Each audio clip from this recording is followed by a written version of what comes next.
आओ प्रभु, आओ प्रभु, आओ प्रभु, दिल में आओ प्रभु। मन का अंधेरा दूर हटाने, मन का अंधेरा दूर हटाने, आओ आओ प्रभु, आओ आओ प्रभु, आओ आओ प्रभु, आओ आओ प्रभु, आओ प्रभु, आओ प्रभु, दिल में आओ प्रभु, आओ प्रभु, आओ प्रभु, दिल में आओ प्रभु।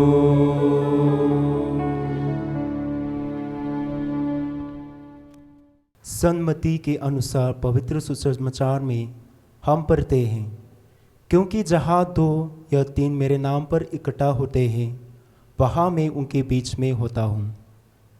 प्रिय भाइयों, आइए हम शांत और नम्र हृदय के साथ प्रभु यीशु की पवित्र उपस्थिति में प्रवेश करें। इस पवित्र क्षण में हम अपने सारे बोझ, चिंताएं, दुख, खुशियाँ और आशाएं प्रभु के चरणों में समर्पित करें।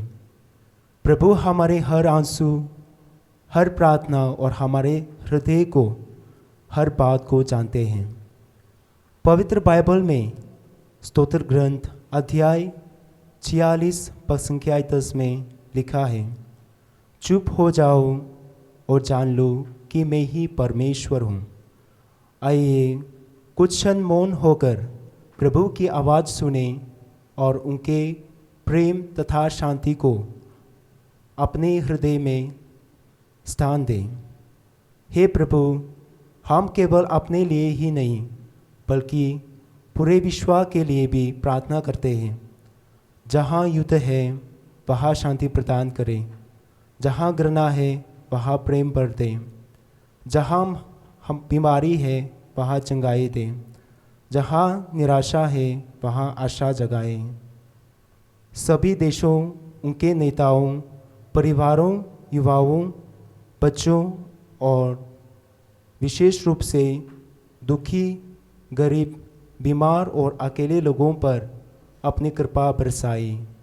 हम प्रार्थना करते हैं कि आपका प्रेम और दया पूरे संसार में फैल जाए। आइए अब अपने हृदय को पूरी तरह प्रभु यीशु के लिए खोल दें। वे हमारे विश्वास को दृढ़ करें, हमारी आशा को नया करें और हमें अपने प्रेम और शांति से भर दें। आइए भाइयों, श्रद्धा, विश्वास और कृतज्ञता के साथ इस पवित्र आराधना की शुरुआत करें। आमीन।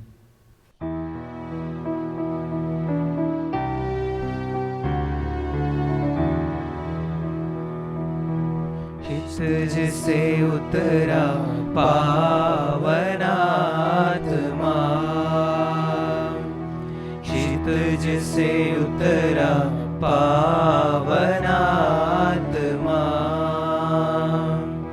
प्रेरितों पर जैसे तू उतरा, प्रेरितों पर जैसे तू उतरा, वरदानों से हमें पर आत्मा, वरदानों से हमें पर आत्मा, बरसा हम पर अमृत धारा,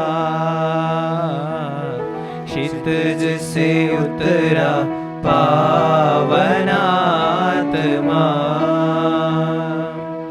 कर ले दूर मन की उलझन, बहा दे अपनी स्नेह धारा, कर ले शीतल पवन है पावन, कर ले शीतल पवन है पावन, हमसे बहे तेरी चांदी धारा। क्षितिज से उतरा पावनात्मा, क्षितिज से उतरा पावनात्मा।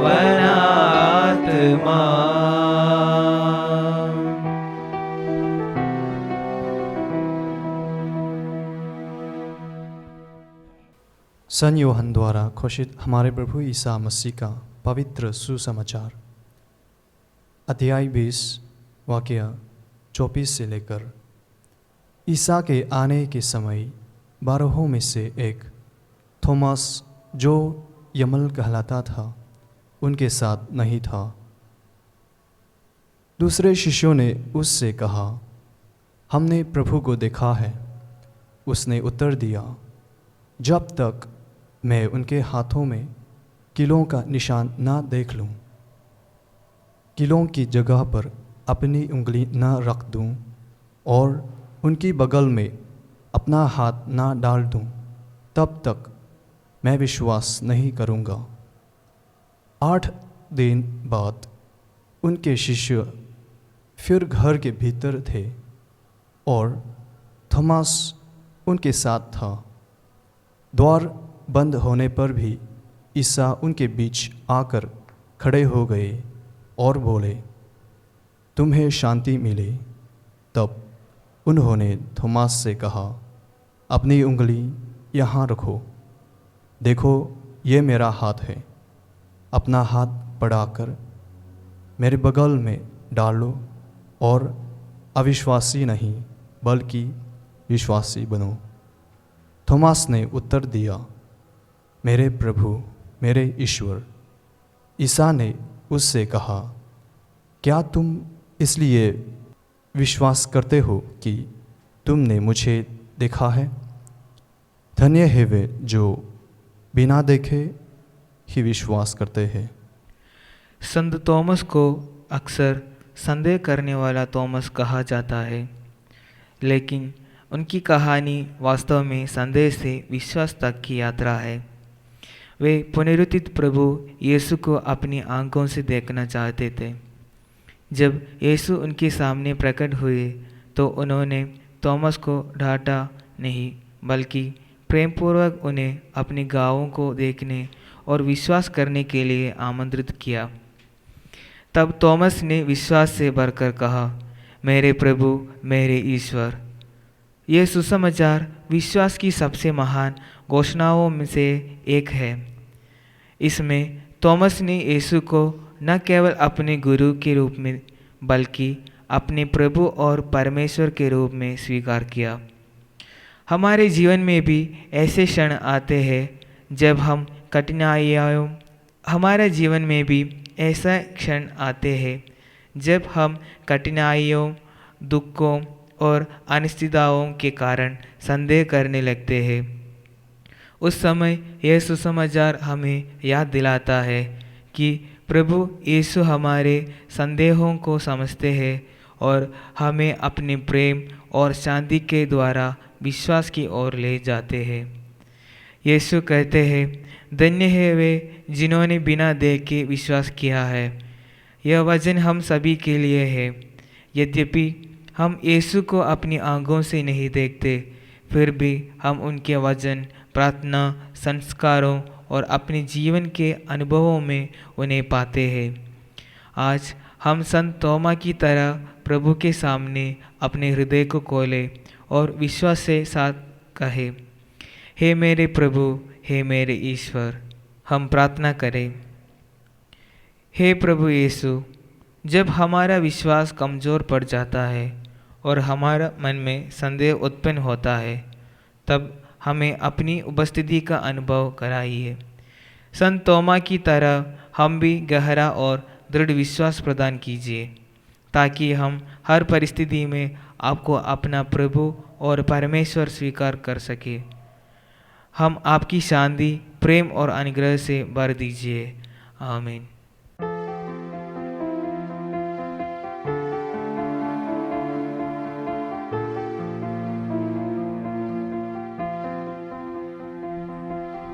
हे परमेश्वर, चाहते मेरी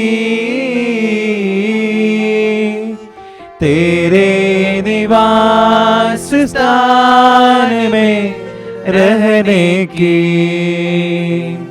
हे परमेश्वर, चाहते मेरी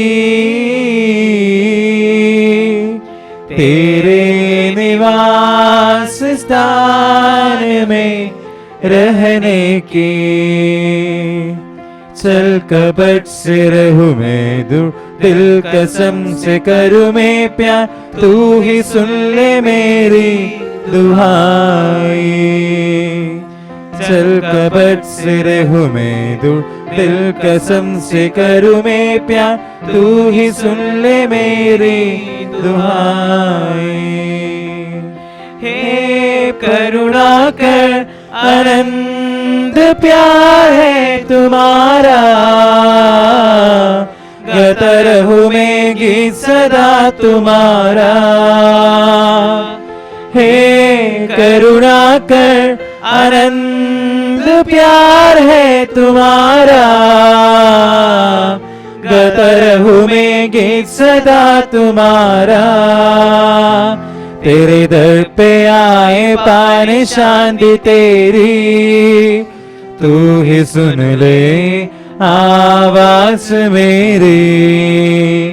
तेरे दर पे आए पाने शांति तेरी, तू ही सुन ले आवाज मेरी। हे परमेश्वर, चाहते मेरी तेरे निवास स्थान में रहने की।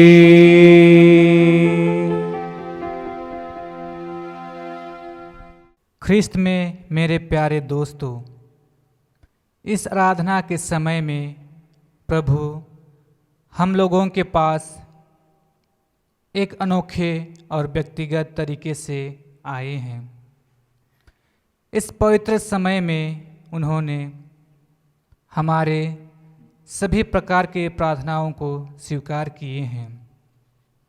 उन सभी वरदानों के लिए हम प्रभु ईश्वर को धन्यवाद करते हैं। संत थॉमस ने अपने विश्वास को प्रकट करते हुए कहा, मेरे प्रभु और मेरे ईश्वर। यह केवल एक वाक्य नहीं है, यह हमारे विश्वास की स्वीकारोक्ति है, हमारे जीवन का समर्पण है और यह पहचान है कि यीशु हमारे लिए वास्तव में कौन है। वे हमारे प्रभु हैं, हमारे मार्गदर्शक हैं, हमारे चरवाहे हैं, जो हमें उस समय भी आगे ले जाते हैं जब मार्ग अनिश्चित होता है। मेरे प्यारे दोस्तों, हम इस आराधना के समय को समाप्त करने की तैयारी कर रहे हैं, तो आइए हम हमारे हृदय की हर बात को प्रभु के पास रखें और उन सभी आशीषों के लिए धन्यवाद दें जो हमें मिली है। हम यह प्रार्थना करते हैं उन्हीं हमारे प्रभु ख्रिस्त के द्वारा, आमीन।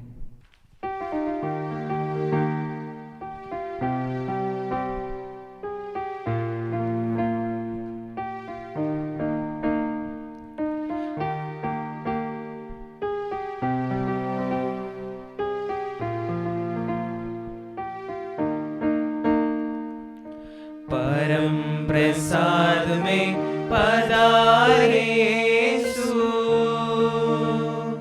तेरी आराधना नित दिन होती रहे। राहों में राहत हमारी तू जन्नत तेरी प्रशंसा गूंजे सदा। राह और राहत हमारी तो जन्नत, तेरी प्रशंसा गूंजे सदा। परम प्रसाद में पधारे यीशु, तेरी रहमत पाकर प्रभु सभी के दिल में छाए खुशी। तेरी मोहब्बत गाकर प्रभु तेरी इबादत करते हैं। मसीह हमारा आशियाना, जीवन की रोटी तेरा प्रीत है। जीवन का पदेय परम प्रसाद, स्वर्गीय अमरनाथ ईश्वर दाम। परम प्रसाद में पधारे